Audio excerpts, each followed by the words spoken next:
जय माता दी। साथियों, आज एक और पवित्र वृक्ष की बात करते हैं जो नारियल का पेड़ है। इसे कल्प वृक्ष भी कहा जाता है। यह हमारे तीनों देवताओं का प्रतीक भी माना जाता है, ब्रह्मा विष्णु महेश का।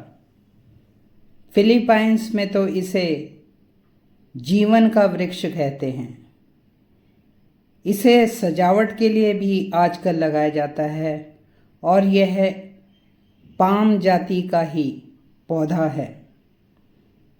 यह पौधा मानव के लिए बहुत ही उपयोगी है। इसका हर अंग मानव जाति के काम आ रहा है। पुराने ज़माने में नारियल को खाने और पीने दोनों के रूप में इधर उधर ले जाया जाता था और इससे नावें भी बनाई जाती थीं। नारियल के पौधे को पूरी धूप चाहिए, रेतीली उपजाऊ मिट्टी चाहिए, बारिश और आर्द्रता चाहिए और इसे ठंड बिल्कुल पसंद नहीं है।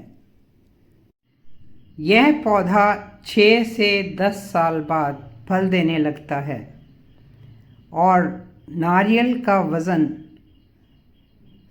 1.5 किलो तक हो सकता है। इसकी पत्तियां 4 से 6 मीटर तक लंबी होती हैं। नारियल की मुख्य तौर पे 2 नस्लें हैं। एक तो पुरानी जाति जो जंगली है, जिसमें वृक्ष काफ़ी ऊंचा जाता है। इसका फल भी बड़ा होता है लेकिन उसके अंदर पानी कम होता है। उसकी बाहर की खाल मोटी होती है ताकि समुद्री रूप से वो इधर उधर बीज लग सके। बीज तैरकर प्राकृतिक रूप से समुद्र के किनारे के इलाकों में लग सके, ऐसा फल होता है। दूसरा बौनी जाति का नारियल है और आजकल कई हाइब्रिड नस्लें भी बनाई गई हैं जिसमें चटकीले रंगों के फल होते हैं और पानी काफ़ी ज़्यादा होता है और मीठा होता है। ये गोल किस्म के होते हैं और इनकी खाल भी पतली होती है। नारियल के पौधे को समुद्री पानी से सींचा जा सकता है। इसकी ऊंचाई 30 मीटर तक जाती है। एक स्वस्थ नारियल का पौधा हर साल 75 फल दे सकता है। नारियल का पानी विनेगर बनाने के काम भी आता है। नारियल का आटा, नारियल का दूध और नारियल की गिरी से तो अनेक व्यंजन बनाए जाते हैं। नारियल का तेल खाना बनाने में, फ्राई करने में, बेकरी में, चॉकलेट्स में, मिठाइयाँ बनाने में इस्तेमाल किया जाता है। इसके फल का सख्त जो आवरण होता है, कवर होता है, उसके बर्तन भी बनाए जाते हैं, संगीत यंत्र बनाए जाते हैं और कुछ देशों में तो बटन भी बनाए जाते हैं। इसके फल के रेशे से रस्सियाँ, चटाइयाँ, गद्दे और खेती में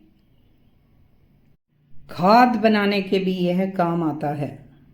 इसकी लंबी, घनी, नुकीली पत्तियाँ झोंपड़ियों की छत बनाने में काम आती हैं, झाड़ू बनाने में, डेकोरेशन का सामान बनाने में काम आती हैं, टोकरियाँ बनाने में काम आती हैं। नारियल का तना जिन क्षेत्रों में यह ज़्यादा होता है, छोटे छोटे पुल बनाने के, झोंपड़ियाँ बनाने के, फर्नीचर बनाने के, ड्रम्स बनाने के काम आता है। इसकी जड़ें रंग बनाने के काम आती हैं, माउथ वॉश बनाने के काम आती हैं और आयुर्वेदिक दवाओं में तो नारियल का तेल एक महत्वपूर्ण अंग है। इससे अनेक प्रकार की औषधियाँ, सौंदर्य प्रसाधन, साबुन बनाए जाते हैं। नारियल के तेल निकालने के बाद बचा हुआ हिस्सा पशुओं को खिलाया जा सकता है।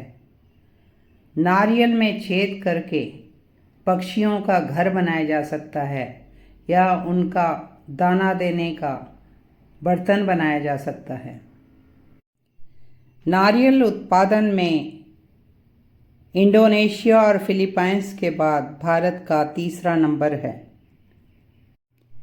भारत में तमिलनाडु और केरल में सबसे ज़्यादा नारियल का उत्पादन होता है और केरल का तो यह राजकीय वृक्ष है।